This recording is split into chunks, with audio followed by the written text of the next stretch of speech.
Well, now where have I gone and gotten myself off to?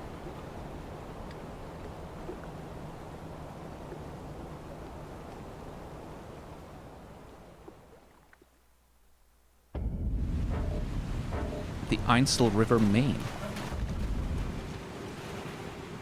Oh, no torrent down here?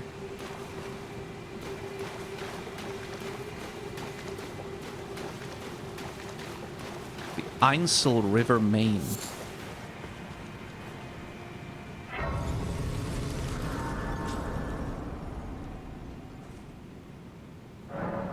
I need to go back to the Ranny quest, but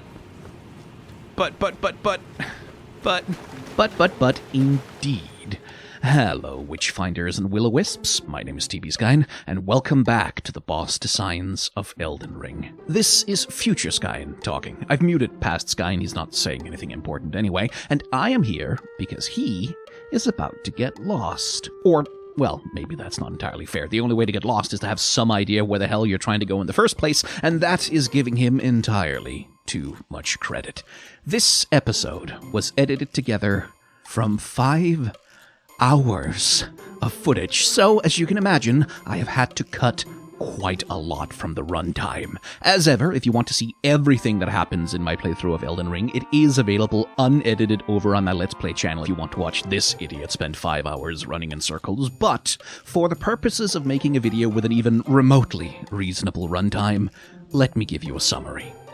We have arrived in the Ainsel River, Maine, and now we're going to head into the Ull Castle ruins where we encounter our first Voidborn. We're going to get hit in the face with meteors, and then we eventually find a way to kill it. Then we descend through the ant tunnels and find Nokstella, which Past Skyn eventually does realize is actually a different place than Nokron. After a bit of exploration, picking up a few trinkets and taking a death, Past Skyn returns to Nokron. He descends the ruins, finds an entire gauntlet of transforming silver tears, and then, at the foot of the giant, I suppose, we finally find the finger-slaying blade. Prize in hand, we look around for Blythe with no sign of him, which has me a little bit worried, but this is what Ranny sent us to find, so now we return to her tower. Still asleep, dear doll? Ah, it was thee, not Blythe it seemeth. Even in my slumber I sensed it. It is in thy possession, is it not? The hidden treasure of Nokron. My thanks. Finally all the pieces are in place. Soon must I begin my journey. Upon the dark path only I may tread. Right, but what happened with Blythe, though? Ah, but before I leave, I shall entrust thee with this. Carian inverted statue? My thanks for thy sterling efforts. A strange gift, perhaps. But a rare sort such as thee would welcome it, I'm sure. I am certain now. Fate steered us to our reunion. I must thank Torrent, too, for his part. You may leave now. It was but brief. But thou gavest me fine service. What is it? You may go. I too am to depart on a journey. Upon the dark path, only I may tread. What is it? I too... Okay. With nothing better to do, we go and see Celavis, but he's dead, R.I.P. and piss bozo. So we go to Renna's Rise, find Ranny's armor set in a chest and a teleportation gate that brings us back to the Ainsel River, Maine. Here, we discover a small doll of Ranny, which seems like that should be meaningful, but because Past Skyn has already been here, and he has already activated the grace, he doesn't rest at it, which is going to turn out to be a problem. Instead, we push on deeper into the Ull ruins, kill a second Voidborn, buy a Celestial Dew from the merchant just in case we need an NPC to forgive us later, and we find the Ainsel Well elevator. Then we return to Nokstella, fight through the river with the Ant Riders, find another Celestial Dew and another elevator leading downwards, which gets us to the Lake of Rot, where Past Skyn concludes that this must be a dead end, so return to Nokstella to explore, find the moon of Nokstella, which we don't really need for anything, and return to the Lake of Rot again. Then we manage to run across it, activate the platforms and the poison. We fight an Alabaster Lord to get the Alabaster Lord sword, we find a way into the temple at the end of the lake and then past the guy and turns around before getting to the grace because he wants to run through the poison again some more. Lost and confused, we then return to the Ainsel River main grace on a total whim, and then...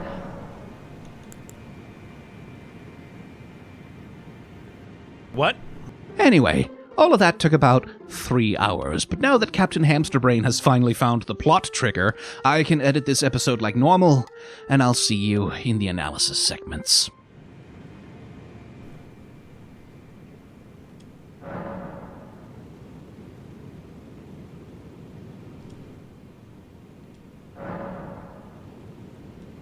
Oh, a dogged fellow, aren't we? Or is it merely thy habit to talk to dolls? Fine. Fine. I hadn't expected any soul to recognize me in this guise. You look like But now you. the cat is out the bag. I cannot allow thee thy freedoms. Perform for me a service as recompense. Eliminate the baleful shadows which prowl these lands. The name of Ranni the Witch is already sullied by thee. I will not brook disobedience in this matter. Okay. Perform for me as eliminate the baleful shadows which prowl these lands. The name of Ranni I will not. What did I do to sully your name, lady? You were being so complimentary up until 5 minutes ago. Well, hour and a half ago, probably. Depending on how long I've been running around here. Oh, Future Skyn is gonna have a field day editing this.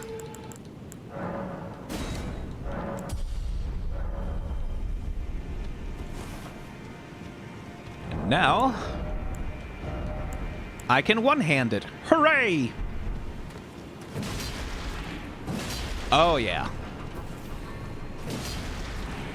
And I don't even lose that much damage. See, what I'm willing to bet is that because I hadn't talked to Ranny, whatever encounter needs to trigger with the Baleful Shadows, like, I've run past it like 9 times or whatever.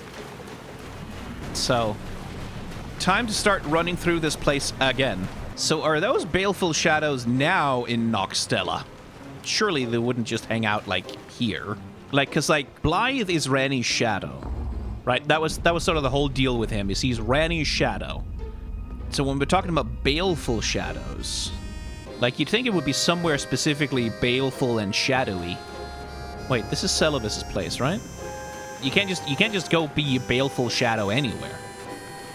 It has to be a place that, like matches the vibe, right? Like, it has to have that je ne sais quoi, the right feng shui. I don't suppose I can go back in the coffin. No. Okay, but not here either, then. No.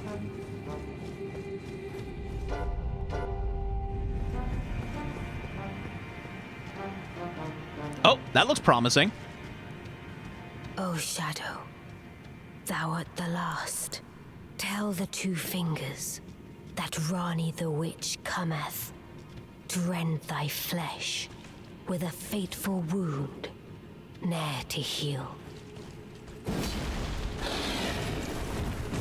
Yeah, looks awful lot like Blythe, actually.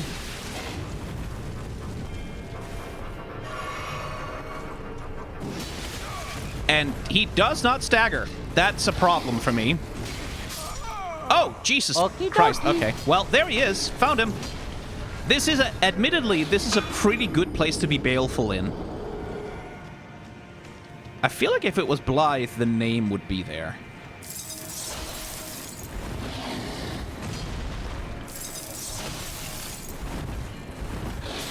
Yeah, get lightly misted.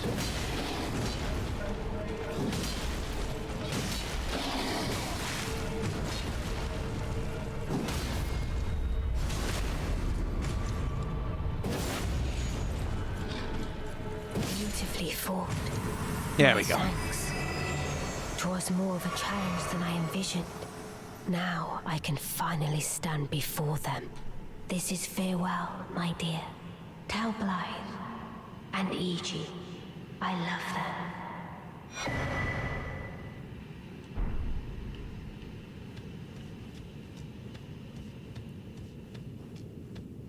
Ranny, now where have you gone? The chilliness is gone, feeling now like an empty husk. There's no response.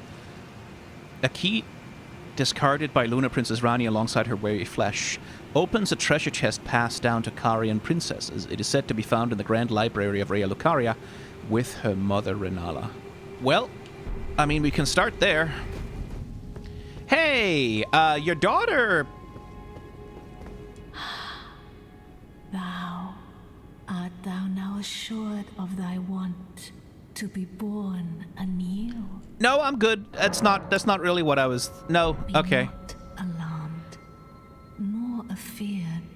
I would birth thee as a sweeting, fair and fine. Would that technically make me Ronnie's sibling? But I do remember that chest. It's this one. Yeah! What's inside chest number 1? Dark Moon Ring. Oh, well, there's a classic. Ring of Lunar Princess Ranni's Cold Oath. A ring depicting a leaden full moon, symbolic of a cold oath. The ring is supposed to be given by Lunar Princess Ranni to her consort. Ranni is an Empyrean, meaning her consort would by rights earn the title of Lord. A warning is engraved within. Whoever thou mayest be, take not the ring from this place. The solitude beyond the night is better mine alone. Oh, so this is not a piece of equipment. Well, okay. Where's that hourglass? The other thing she gave us ages ago. The Carian study hall which connects to the Divine Tower. That's this, right? Now, Ranni is very much intimating that she's gonna go try and kill the Two Fingers. So, like, if I go back to the Round Table Hold right now, is it gonna be like Ranni standing over the corpses of everything? That would, in fairness, be metal as hell. The Beast Eye quit. Oh, well, wouldn't you know it?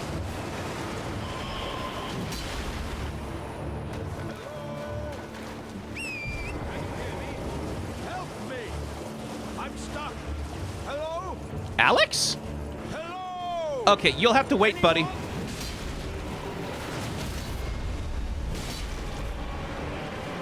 Ah, Jesus.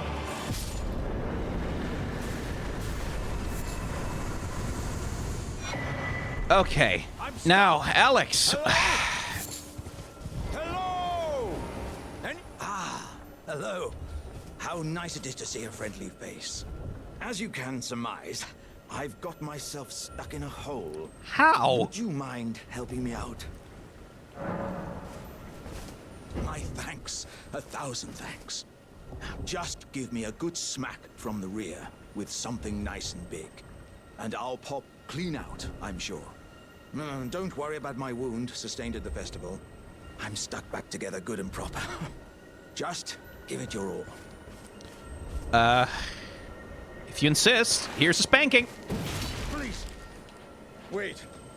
I have a terrible feeling about this. Would you stop hitting me for a minute? I can feel my lower half is stuck on something. I don't think you can get me out just by hitting me this time. Let's think.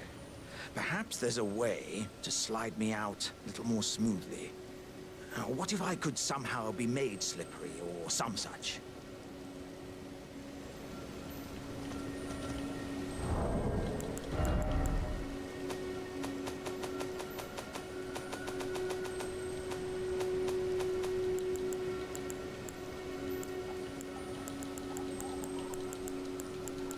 What the hell? Like... Oh, wait! Oil! I saw that when the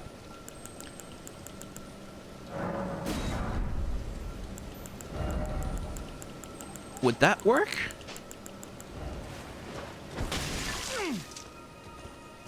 By the gods, you are a man of vision. This will have me as slippery as a toad. I have a good feeling about this, my friend. Right. Give me a good smack from behind with something nice and big. Ha ha ha ha! Oh, yes. That's the ticket.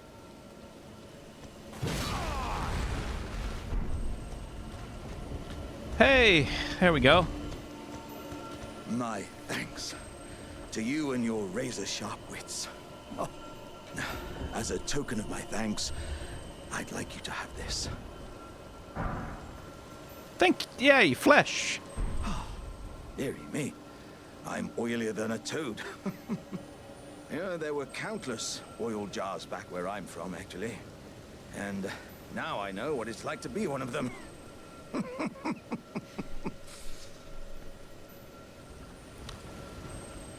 See, now, Future Sky is going to have to be the one to check up on this, but does he look more cracked now than he did at the festival?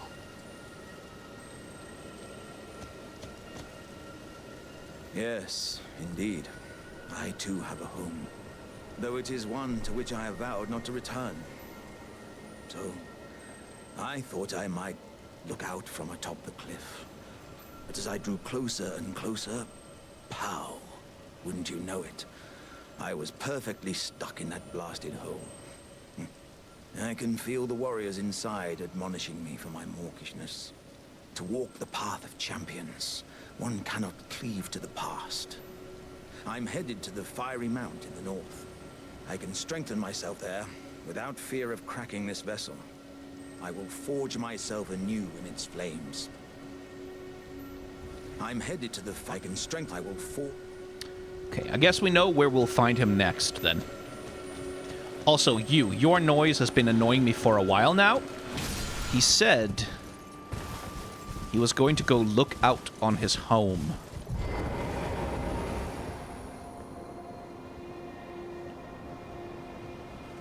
Oh. Is that it? Is that his home?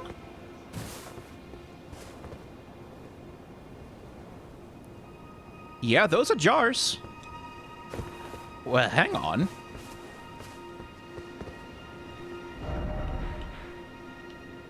How the hell do I get down there? I mean, I have to, okay, study hall first. Carian study hall first. But then we have to go see Alexander's home, right? We have to. So does that also lead to Jar Town? Besides leading to the study hall? Okay, alright, okay. Grab the grace.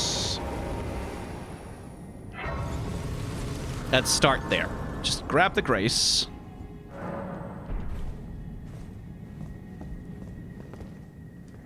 O celestial globe, transmit to posterity the wisdom of the moon and stars, and obscure forever the transgression of the princess.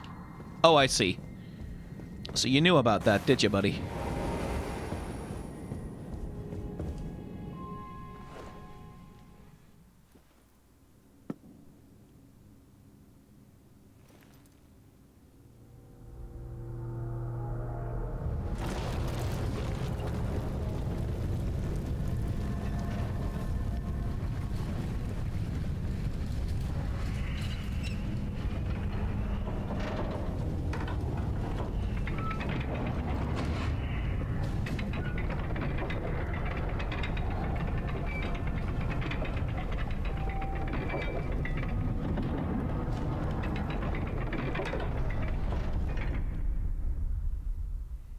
Rotating the hell out of that moon.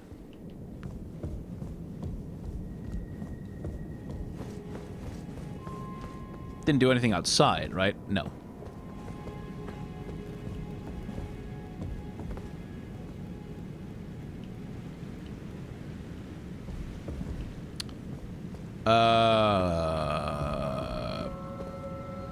That seems like a fast way to... So I guess I just... Ooh.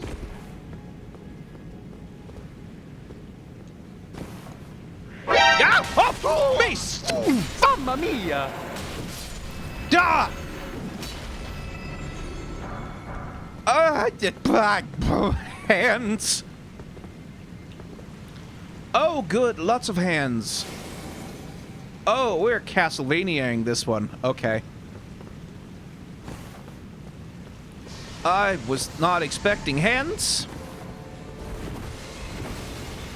I see someone's studied at the school of Loretta.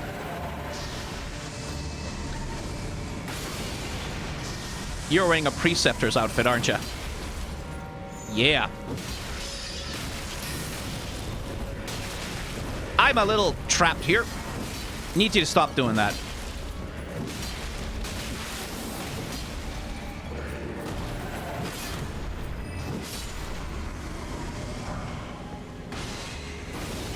Oh, now where is she? I can't fault you for a winning strategy, I guess.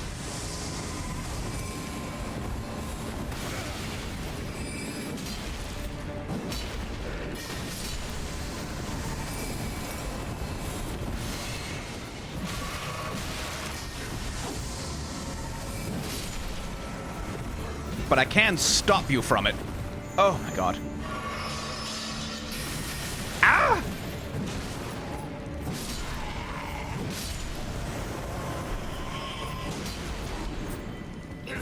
Oh my god.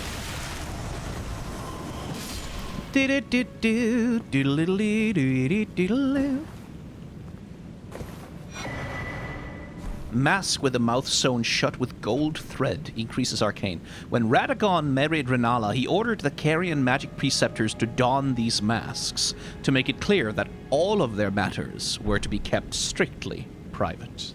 Interesting. I'm not supposed to jump down there, am I? That doesn't look survivable.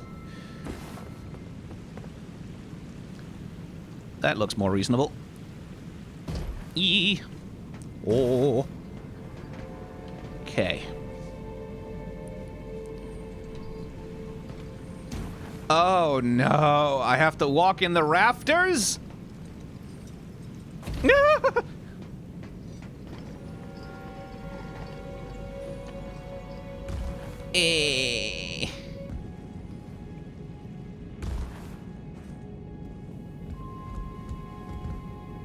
Press the button.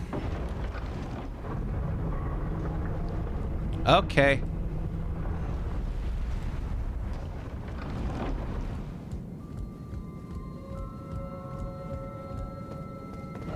This is very cool and very weird. Eh.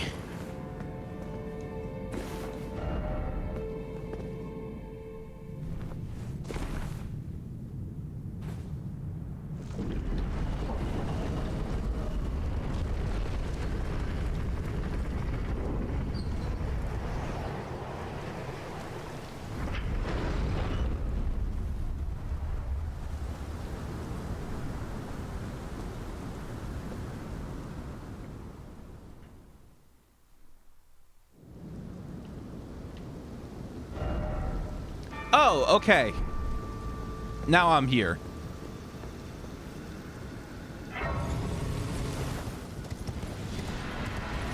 Oh, cool. Cool, cool, cool, cool, cool. Whoa, what the hell are you? Oh, Jesus! What the hell?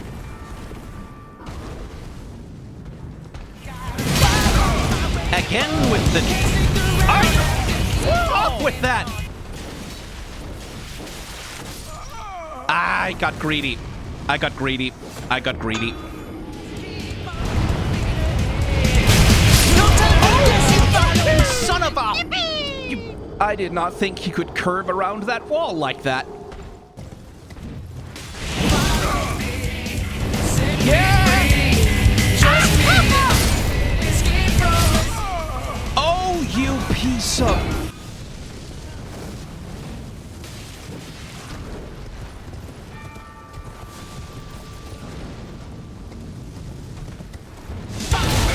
Son of a bitch! Son of a bitch! Son of a bitch!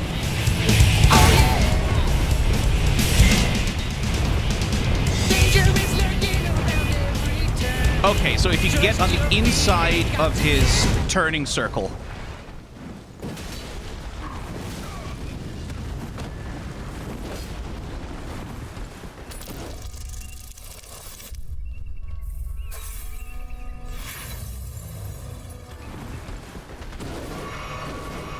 Oh, Jesus Christ, I got lucky there.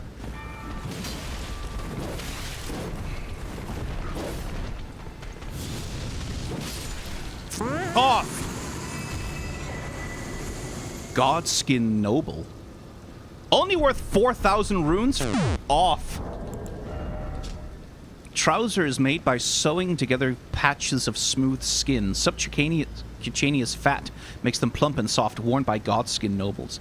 Nobles are the most ancient apostles who are said to have assimilated inhuman physiology, not unlike the Crucible, the Erd tree in its primordial form. Worn by Godskin nobles known for their 7-face aprons. Yeah, clearly. Well, that's unspeakably gross.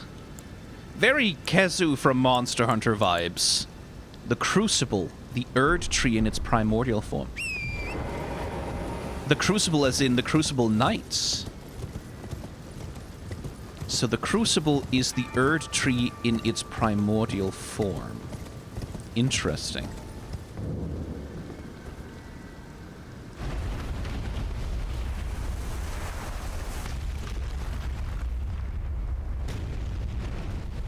Its primordial form. Primordial form.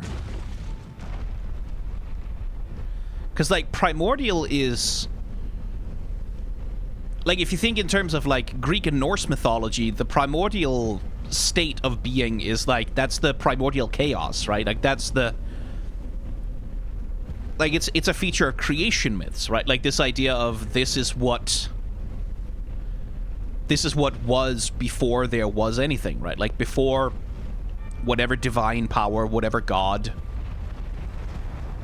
took an active hand in the universe and made the world take shape, there was the primordial whatever, the primordial sea, often. The primordial chaos. Like, that's often the shape of a lot of mythology and religion, is like, once there was a formless, chaotic nothing, and then there was... Isn't this supposed to be a...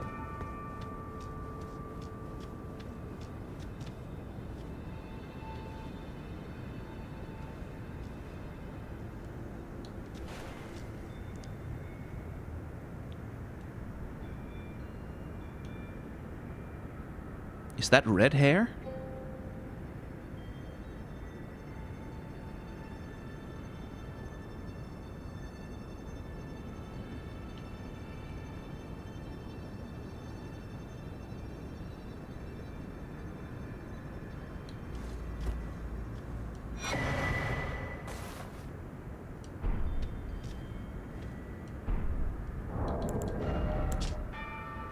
Curse mark carved into the discarded flesh. It is her. Discarded flesh of Ranni the Witch, also known as the half-wheel wound of the centipede. This curse mark was carved at the moment of death of the first demigod, and should have taken the shape of a circle. However, 2 demigods perished at the same time, breaking the curse mark into 2 half-wheels. Ranni was the first of the demigods whose flesh perished, while the Prince of Death perished in soul alone. A duality. A talisman engraved with the legend of a queen raises intelligence. The young astrologer gazed at the night sky as she walked. She had always chased the stars every step of her journey. Then she met the full moon, and in time the astrologer became a queen. Is that Renala? The Prince of Death perished in soul alone. So that's why his flesh... Oh, so that's why. That's why his flesh, like his body, is persisting and mutating and seems to be sort of almost alive-ish in the world. So this is Ranni's body, huh? She does look like her mother, in some sense.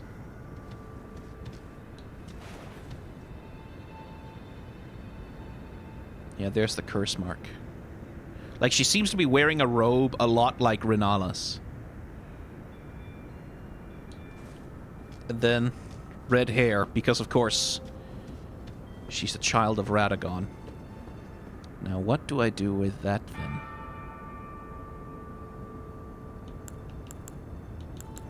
What do I do with any of this? It's, thinking of it in terms of making videos, right? It's I really rather want to follow Ranni's quest line towards something like its conclusion.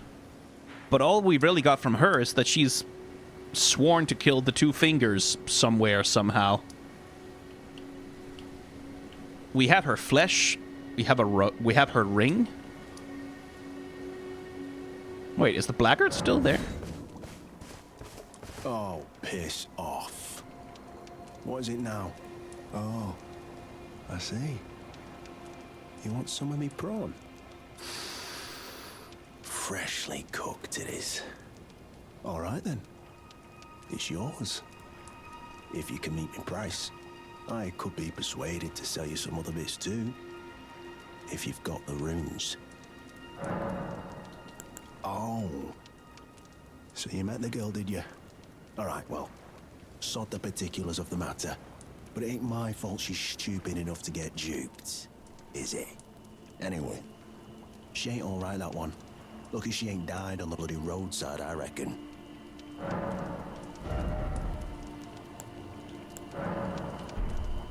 Boosts physical damage. You know what? I'll take 5. Why not?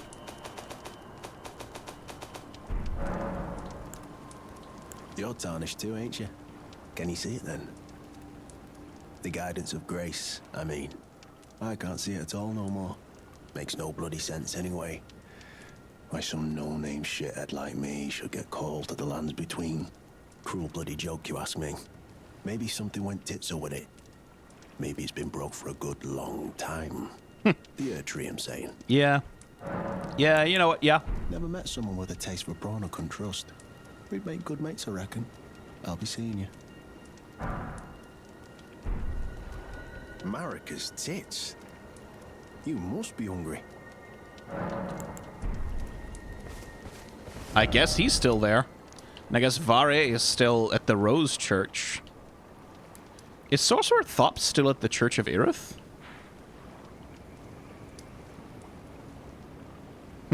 And Gostock is still stomping on Godric. Is he still stomping on Godric? Yes, yeah, he's still at it. Now I can do, can I? He just doesn't get tired of it. Can't say I blame him. I'm just kind of hopping around the map to talk to NPCs right now while I'm thinking.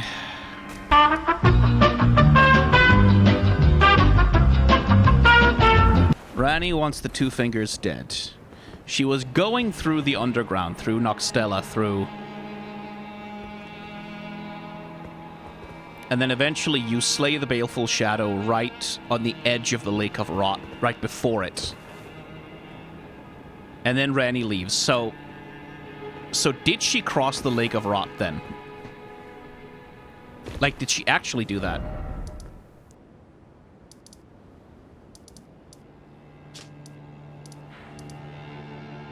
Just isn't anywhere else for her to go. If she's continuing down that path.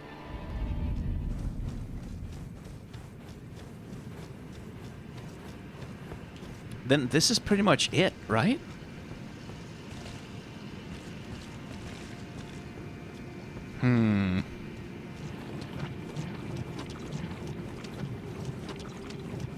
No! Ah, son of a bitch. Okay, well.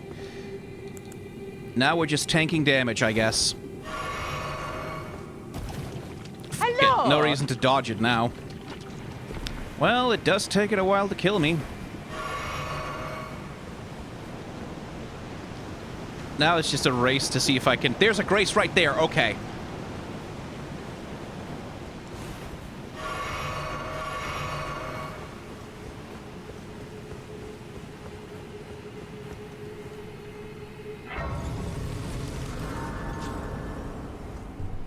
All right.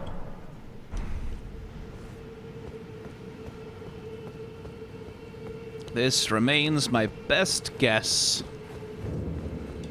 Grand Cloister. I bet every single goddamn enemy down here deals Scarlet Rot.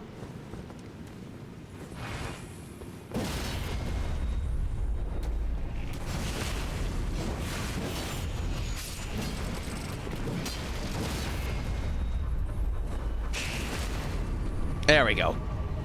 Blah.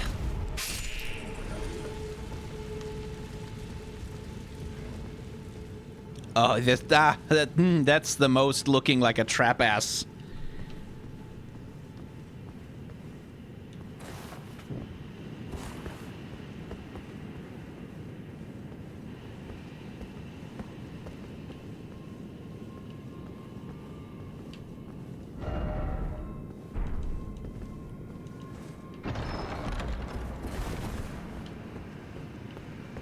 No? Okay.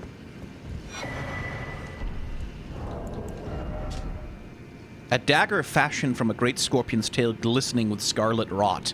A ceremonial tool used by heretics crafted from the relic of a sealed outer god. Outer god, huh?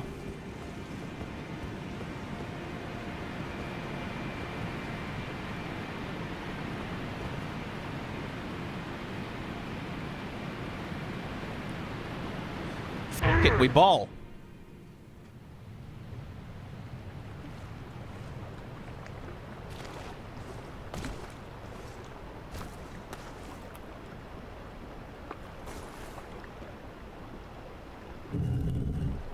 Just a place with an entirely stone coffin-based transportation infrastructure.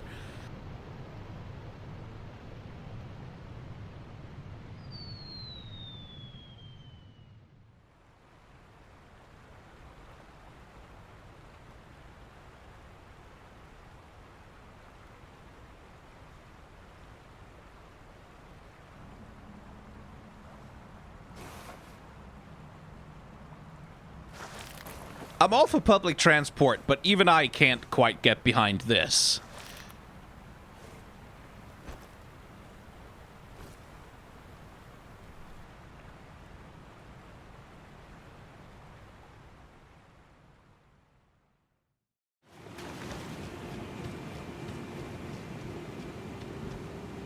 Don't those kind of remind you of the little pearls and jewels hung off the branches in Nokstella? No scarlet rot ahead. Thank you, thank God.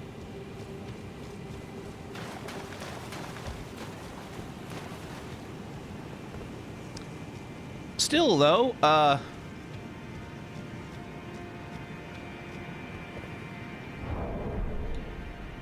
I have 5 flasks. And Oleg on my side.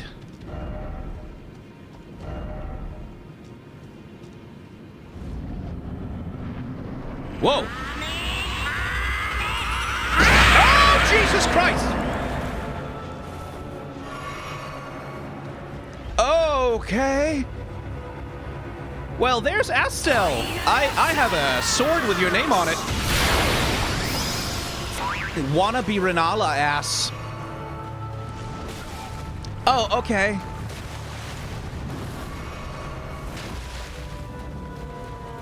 I would love to get close enough to fight you. That would be cool.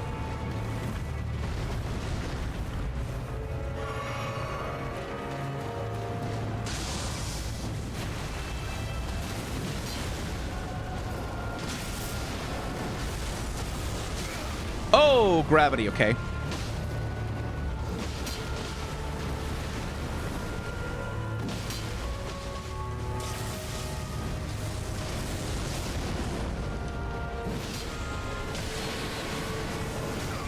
I should have figured, yeah.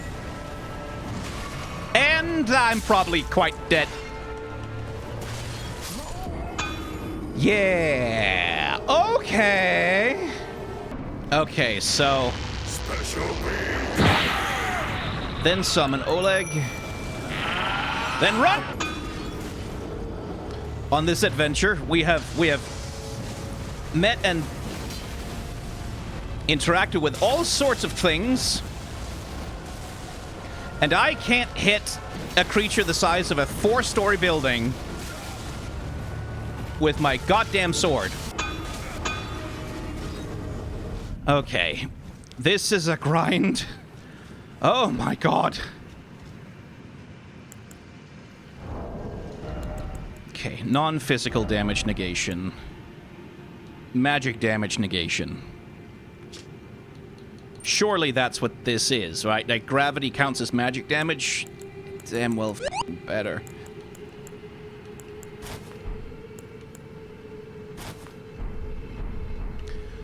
Not exactly a sensible look, but it's about as much resistance to magic damage as I can have. It does help, okay.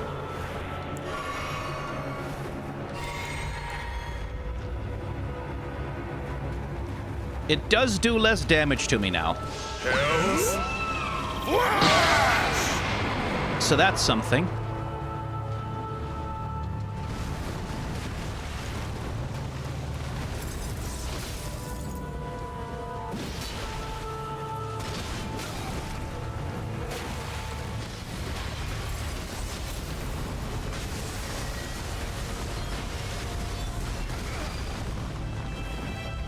Wait, why didn't that affect me? Wait. Does that have an area of no effect, like, underneath it directly?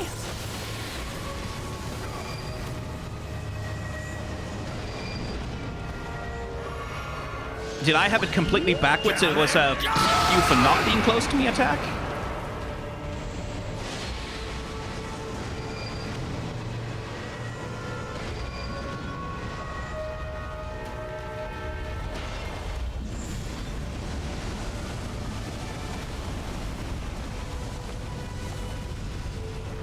Okay.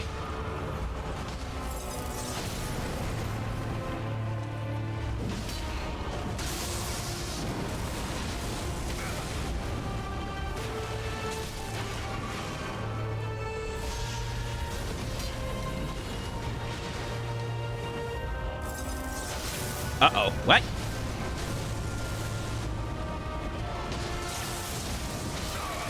Son of a bitch.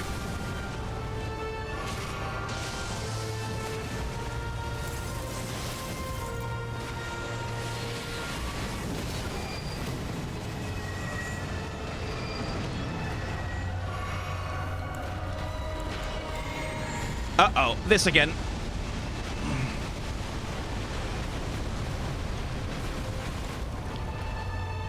Okay. Ah. That's annoying.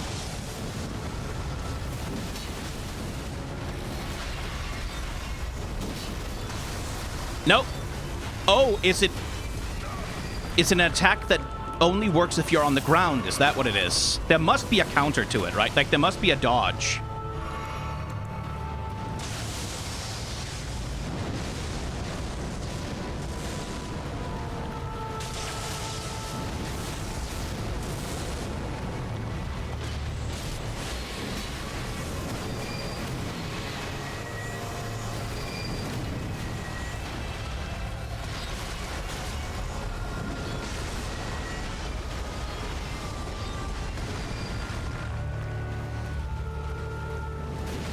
Come on, I'm close now.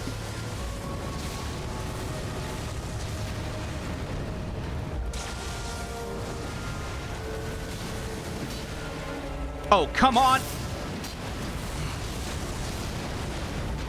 Oleg, get the last hit. Or me! I get the last hit! Phew!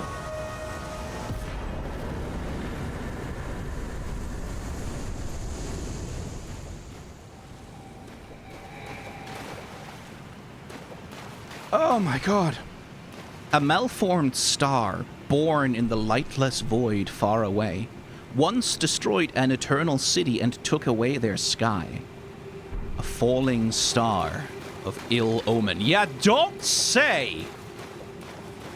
Omened pretty ill on me. There's one more thing we have to do after talking about this boss, but I want to get the analysis of the boss out of the way now because that one more thing kind of needs its own room to breathe. So, Astel, or Astel, possibly, if the name is meant to evoke Astra. At the risk of boss babying myself here, this is a design which really rather puts me in mind of Bloodborne. Not in the sense that it looks like reused assets or anything, although who knows, From Software does very sensibly love to do that, but because it is pretty specifically evoking a few key visual ideas that Bloodborne also used. To start with, the insectoid design is something that Bloodborne played around with for its extra-dimensional horrors as well. Enemies like the Garden of Eyes and Fluorescent Flower in Byrgenwerth come to mind, as do the many spiders in the game. And the extensive cosmic imagery and color palette that Astel works with is familiar to Bloodborne as well. Though, perhaps more directly, it has an eye on the inside of its head. Like, it has an eye on the inside, quite literally. Its brain appears to simply just be an eye. And as allusions to the imagery of Bloodborne go, that does feel a little bit on the nose. Also, its head is a humanoid skull cracked open, and that, to me, rather resembles the Madman's Knowledge item from Bloodborne, where, that white wriggling shape in the center of the skull there, which is posed against a starfield backdrop, it's not shaped like Astel, is it? Fun as it would be, though, we are not here to construct some kind of deranged fan theory that Bloodborne and Elden Ring secretly take place in the same world. Rather, I'm just pointing out that From Software has a spectrum of ideas and thematic fixations that appear in multiple of their games, and they keep returning to them over and over again. It's a fun part of their oeuvre, spotting these familiar components getting remixed into new configurations, and for me, it just kind of adds to the richness of the text, I think. The idea that there is this paratextual thread running through all of their output that a clever person might be able to pull on. Again, though, not what we're here to do today. Instead, Astel. As a design, it is primarily weird. Weird and also freaky. It has no actual body, being composed instead of this curling, beaded string of strange orbs, which to me immediately read like planets, with the bright orange ones resembling stars, but on inspection they are more like glass marbles, translucent and shiny, with something that looks a little bit like star fields hovering inside each of them, almost as though each one of them could be a snow globe containing a galaxy or an entire universe. The next thing, though, that the body reminded me of is, well, DNA, actually, whose helical strands are often depicted exactly like this, as clusters of orbs connected to each other like a thread.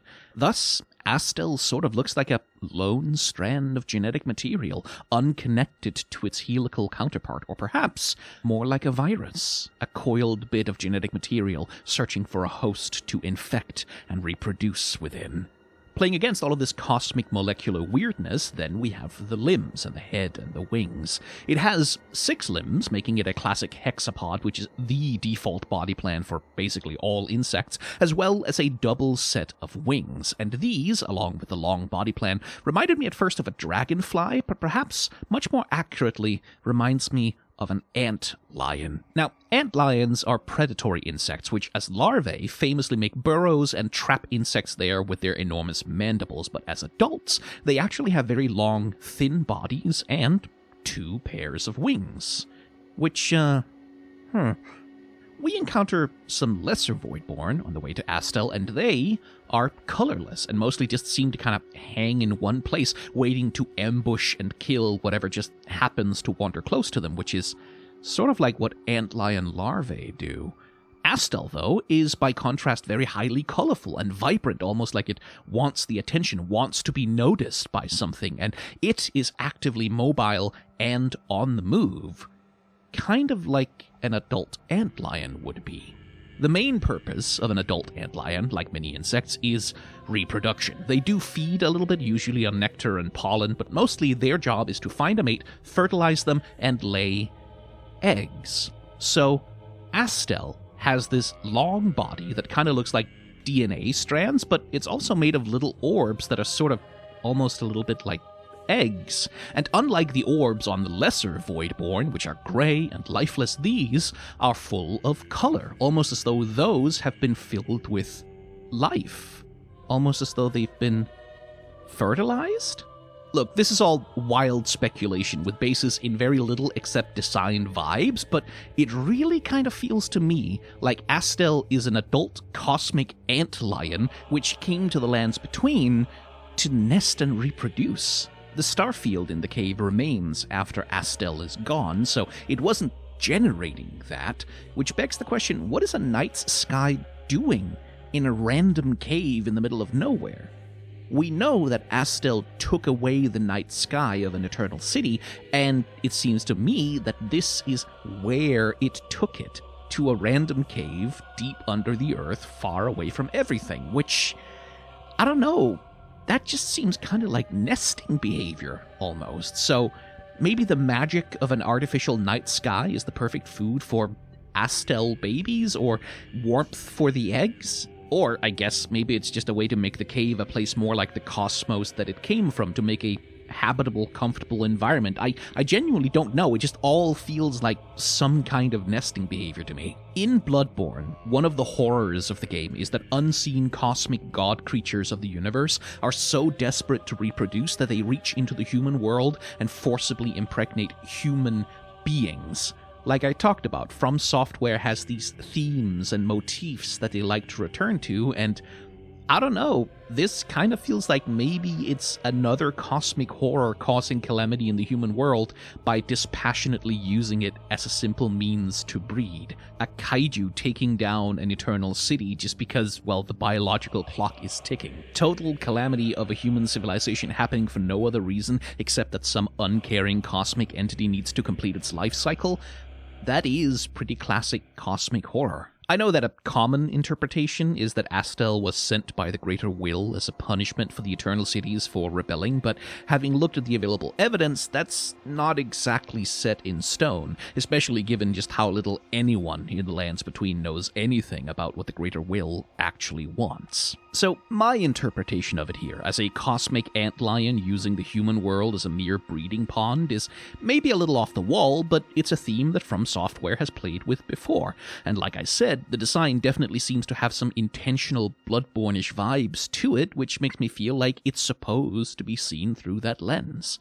All of this is to say, though, that Astel here feels more like a vibes design than a prosaic narrative piece of design. It feels like its purpose is primarily to be weird and otherworldly and terrifying, because it is meant to add the idea of cosmic horror to the world building of Elden Ring. So why is Astel here? Why did it ruin the Eternal City and steal its sky? What does it want? Why are there withered versions of it hanging around in random ruins?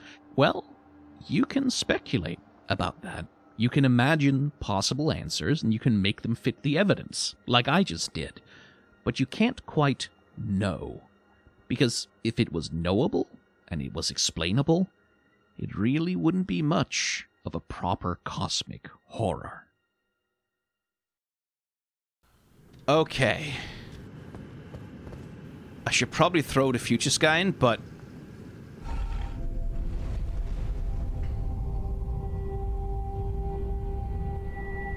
I need to know if this is going anywhere. Like,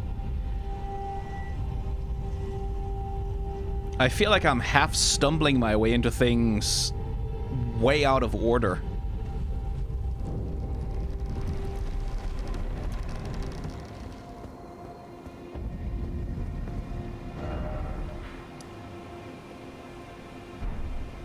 Oh, well.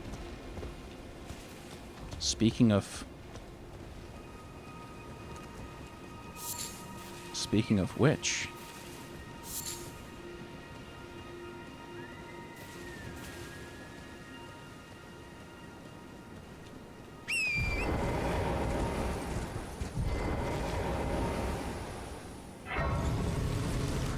Moonlight Altar. I mean, I'll say there's moonlight up here.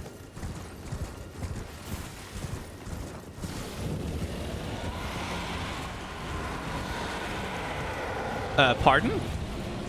Oh! Hello. Okay, so presumably whatever we're looking for has to be past the dragon, doesn't it?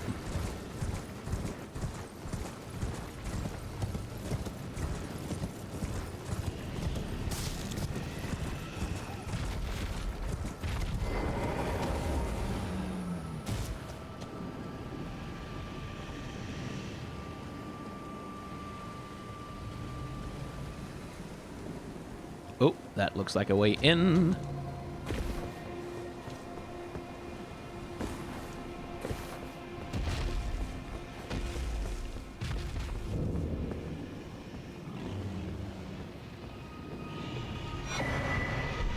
A Cathedral of Manacillus.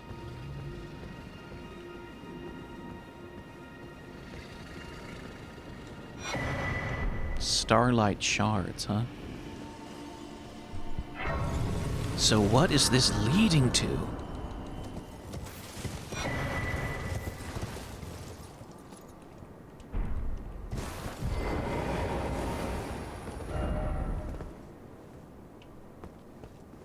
All this climbing up just to jump down a hole again?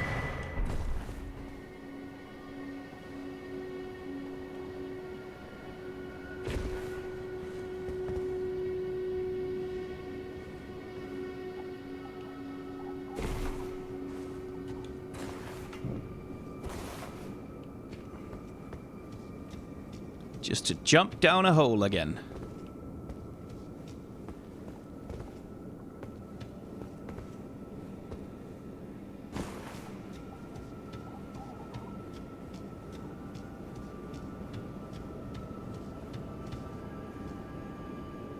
Oh. Wait a minute.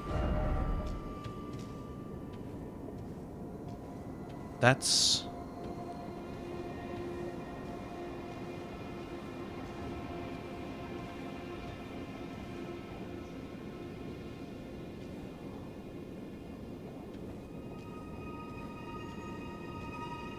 Those are 2 fingers.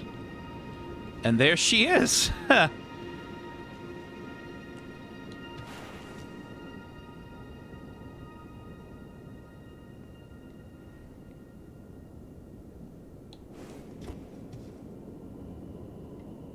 I guess she did it. She killed 2 fingers.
So it was thee who would become my lord. Perhaps I needn't have warned thee. I am pleased, however. Thou art a fitting choice. I go now to the night sky. It is there I shall find mine order. I bid thee travel the path of the Lord, and once all is done, we shall see each other once more.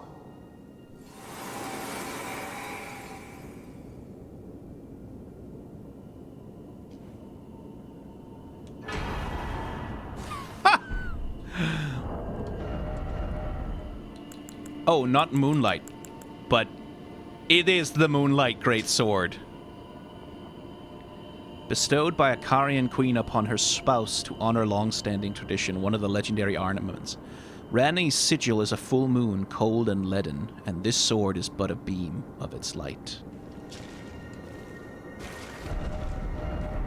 Behold, sinner.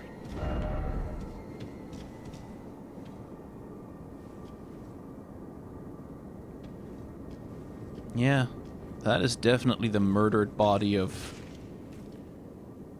2 fingers. Which 2 fingers? I can't say. And that does look like the curse mark, right? That sort of centipedal mark. Yeah, there's a lot of centipedes around. And what an interesting symbol for the game to raise. The centipede. The centipede. Golden centipedes. Hang on, the golden centipedes. Kept as a fetish by Golden Order fundamentalists. And then there's these things, which are very, like, not necessarily centipedes as such, but they definitely have aspects of it. And then there's the curse mark, which is a centipede. The black knife print, which sort of seems to intimate the curse mark, which is a centipede, half a centipede, rather. It ought to be a ring. Well, okay, then. I guess now I throw to Future Skyne, because I can't figure this out, dude. This one is all you.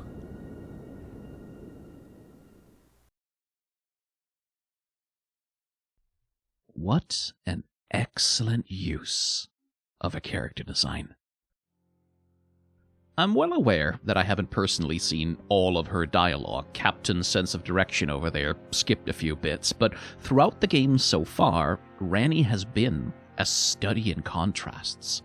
At first impression, she's quite distant and quite calculating. She lies about her identity on your first meeting, and on a second meeting, if Rogier has told you about her part in the Night of Black Knives, she's quite dismissive and cocky. She takes an attitude of basically, yeah, I did it, and I'd do it again. What about it?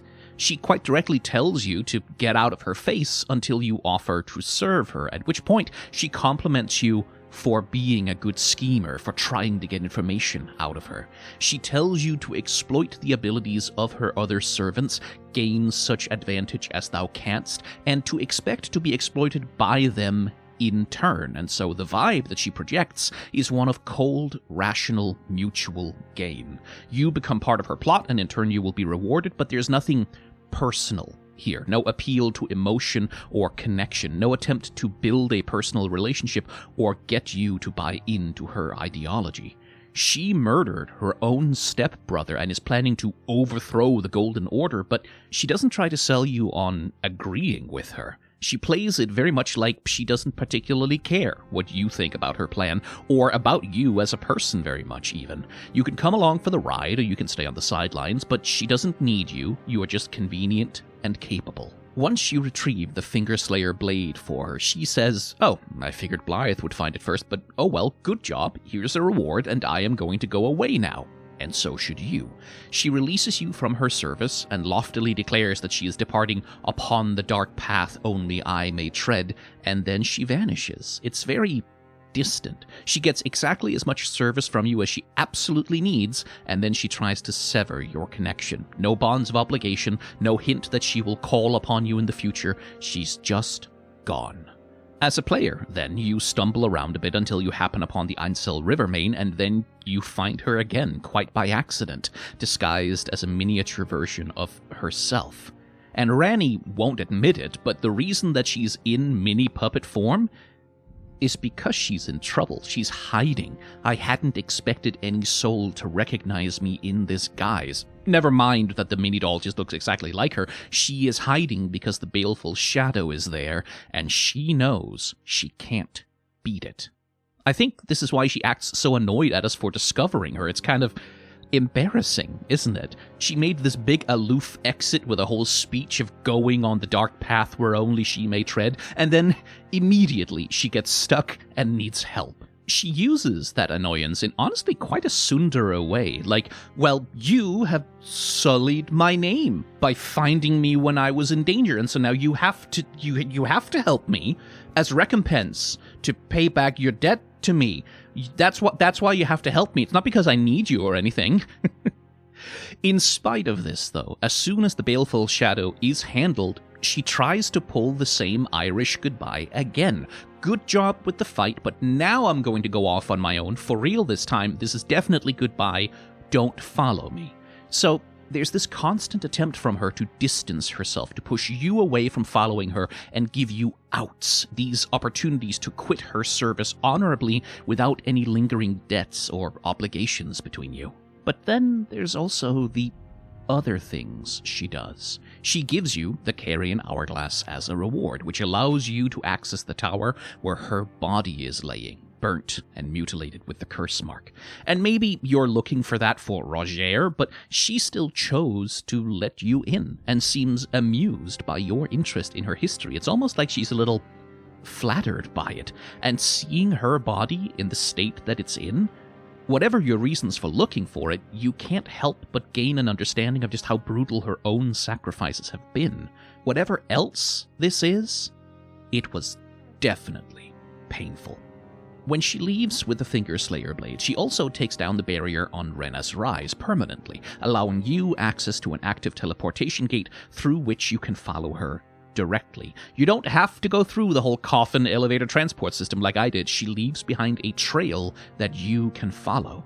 And again, when you beat the Baleful Shadow, she vanishes, but leaves behind a key which unlocks a chest in her mother's room in Ranni's home, where you find a wedding ring, essentially. Perhaps the most on-the-nose physical evidence of a bond between two people. And the ring, of course, is engraved with another warning not to follow her. Take not this ring. The solitude beyond the night is better mine alone.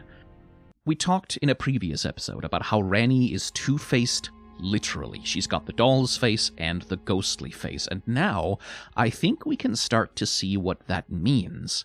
When a character is two-faced in character design, that usually means that they are deceiving, lying, holding something back, or pretending to be something that they are not. Ranni's outward personality is that of a cold and manipulative schemer, the architect of the night of the black knives, the scholar, the witch. She has a plan in mind to overturn the world, and she alone will undertake this destiny, walk the dark road. Beneath that persona, though, she seems lonely and overwhelmed, honestly, and it seems like she longs to have a companion that she knows she can trust. Because in truth, while she is capable, while she is a demigod, she's not all-powerful, and in her broken doll body, she's only barely able to escape assassination attempts by hiding from it. However much she does not want to admit it, she desperately needs other people. She seems to be torn between a desire to keep her loved ones, that's Iji and Blythe, not Selva's, her loved ones safe from the ramifications of her actions, and a practical and emotional need for companionship and care from them. Which is why she leaves the trail. That's why she keeps making it possible to follow her. And that is why, if you stick with her, she can't help but reveal herself to you. She lets you go and see her corpse, and she gets flustered when you find her as a miniature doll. Now, like I said, I didn't find all of her other dialogue when she's in the little doll form, but if you keep talking to her at various graces, eventually she lets on just how much she cares for Blythe and Iji, and how she can't bear to ask them to sacrifice what is needed for her quest. "You are all too kind to me," she says, essentially. The moment that she realizes she's said too much, she tries to pull it back, but in an unguarded moment, she can't help but reveal herself. Celivis, if you pursue his questline, also says as much. "The dead-eyed doll lets down her guard in your presence rather remarkably. Though she might dip her hands in the dirt and feign that icy persona, she's a frail, gentle girl at heart." He sees right through her and understands her, though his only real goal with that insight is to try and take advantage of her. Which, of course, might go some way to explaining why Ranni is generally so guarded. Being an Empyrean, I'm sure she's had no shortage of heads like Celivis in her history. Ranni pushes you away, keeps you at a distance, tries to spare you from the sacrifice that would be required to follow her. But she also can't help but leave the trail to make it possible to reveal herself occasionally. It's a test, essentially. You have to want to follow her. You have to want to find her, and you have to reject every opportunity to walk away. You have to push through every warning. In essence, in order to follow Ranni, you kind of have to love her. This might, by the way, be why you have to go through Astel to find her. Astel, like we touched on, is a horror monster, a bloodborne beast, a cosmic horror, and that is what you must be capable of overcoming if you are to walk beside her in the dark. When you push through her warnings, when you overcome her tests, when you find her drenched in blood by the corpse of the Two Fingers, that's when you get a very good use of character design. Ranni wears her enormous cloak and her hat to bulk up her size, to look bigger than she really is. She sits on books and boxes in her tower to be taller. She hides the frailty and broken state of her puppet body under the raiment of a powerful sorceress. That's that two-facedness again, this projected personality of the implacable demigod. But when you find her here, all of that is gone. Here, there is no costume. There is no pretense. There is no hiding. She is naked before you. Naked and vulnerable and powerless. Perhaps she's stuck in another resting sleep. Perhaps not. But in this moment, you get to see her. Flaws and all. Weakness and all. Frailty and all. In this moment, she is, quite literally, not two-faced, no ghostly face to be seen. So, when you put the ring on her finger, you are accepting her as she is. And this, finally, is when Ranni consents to let you follow her into the dark. She puts her persona back on, of course, and the costume. She slips right back into it immediately, but before that, you do get that one moment of pure intimacy. The character design here does the storytelling. Her body is falling apart, her skin is cracking, her joints are loose, the ropes are uncoiling. This is a moment where she is not Ranni the Witch, or Ranni the Empyrean, or Ranni the Demigod, but just Ranni, the fragile, broken little doll, soaked in the blood of her sins, trying to fix the world all on her own. Of course, everything about this reading is very generous to Ranni. The other way to see it, the other way to interpret her two-facedness, is that this whole thing is a manipulation. She pretends to push you away, but keeps conveniently giving you clues and hints and breadcrumbs. She strings you along with curiosity. She pretends to be weak and vulnerable and a precious little dolly. "Ooh, please protect me, Oni-chan," but what she needs is a pawn who will be loyal, a patsy who will sacrifice everything to be her consort. She knows that you have what it takes to be Elden Lord, and so long as you are wrapped around her little finger, she can be the one who truly wields that power. She betrayed her family, she murdered her brother, she used Blythe and Iji and Celavis, and now she's using you. Ranni is two-faced. You can choose to believe that the fragile little puppet is the real person and that the scheming Empyrean demigod is just an act, but you can choose to see it the other way too. This woman orchestrated the most blasphemous conspiracy in all of history. Queen Marika went mad because of Ranni. The Elden Ring shattered because of Ranni. God knows how many thousands of people died in the shattering because of Ranni. Godric, Radahn, the Scarlet Rotten Caelid, the spreading of the Deathblight and those who live in death, all of this is to some degree a result of her actions. So how willing are you exactly to buy this act that she's just an little small bean, a precious little puppet who wants to make the world a better place? The world burned because of what she did. When she sits there drenched in blood, it is not just the blood of the Two Fingers. There's a lot more that she could be made to answer for. I won't tell you which of those interpretations to believe. I think both of them are valid. I think Elden Ring is in no small part about the consequences of powerful people unilaterally changing the world to suit their own ideals. And like Dark Souls and Bloodborne before it, I think Elden Ring is very critical of it. I think you are meant to think about what these demigods are responsible for, not just whether or not they might have had good intentions when they did it. As for me, though, I mean, maybe I'm just particularly vulnerable to this kind of manipulation, but I am sold on Ranni. I don't 100% know if I'm picking her ending to the game. I need to see what else is available, essentially. But at the very least, I believe that the cold, scheming demigod is a front that she puts up. If you attack her after agreeing to become her consort, she says, "So this is the measure of my lord.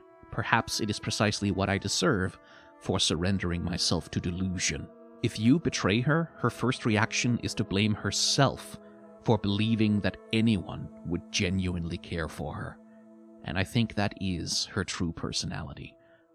I believe that in this moment she is vulnerable, and her vulnerability is honest. I think that chasing after her, even when she keeps pushing you to walk away, is, in an old-fashioned and kind of chivalric romance kind of a way, an honest form of courtship for her. I think the thing that she wants from the player is not power or protection or advantage, but companionship. I think she wants an honest and earnest, untainted kind of love. A selfless companion to keep her warm in the long and lonely dark. Speaking of which, by the way, where the hell is Blythe? And that's another episode of the Boss Designs of Elden Ring. After chewing through the 7 hours of footage that I needed to make 2 episodes, I am finally out of footage, which means that it's time to record. And that means it's time to stream. I will schedule that for some weekend as soon as I can. And do come along for that. It's generally a pretty good time, at least so I'm told, because I basically don't look at chat at all during gameplay, so you can roast the hell out of my navigation skills and backseat game as much as you want. Anyway, the next video is going to be an essay about the character design of Knights of Guinevere, which is a new show from the creator of The Owl House, because that show might genuinely have some of the best character design I've ever seen in a cartoon like that, which, you know, is the kind of thing that becomes possible once you're no longer stuck with the standards and practices department of Disney standing over your shoulder all the time. It's genuinely very, very good. So, if I can wrangle the 14 squabbling weasels that sometimes pretend to be my brain into line, I want the next video after that to be an Elden Ring episode, and then a video essay, and then an Elden Ring episode, and so on, because I have a sort of quasi-resolution for the rest of the year that I want to really sink some time into making Elden Ring happen. Here's hoping I can pull it off. In the meantime, I do post daily shorts on the Shorts channel, and I do post quite a bit more frequently on my Casual channel, where you can also see me spend a full 3 hours reacting to every part of the pilot for Knights of Guinevere. And I have a Let's Play channel, where you can watch my full playthrough of Silksong, another game I should really write a character design essay about. Outside of that, yada yada merch store, yada yada Patreon and such, etc. You can support the channel if you want to. However, I am doing pretty okay these days, and if you have the money to spare, instead of sending it to me, consider sending it to Doctors Without Borders or the Palestinian Children's Relief Fund. Even a small donation of just a few dollars can make a big difference in their hands. Thank you for your time and your attention. Remember to be kind to one another. A better world is possible if we work for it, and may the tides of history wash gently over us all.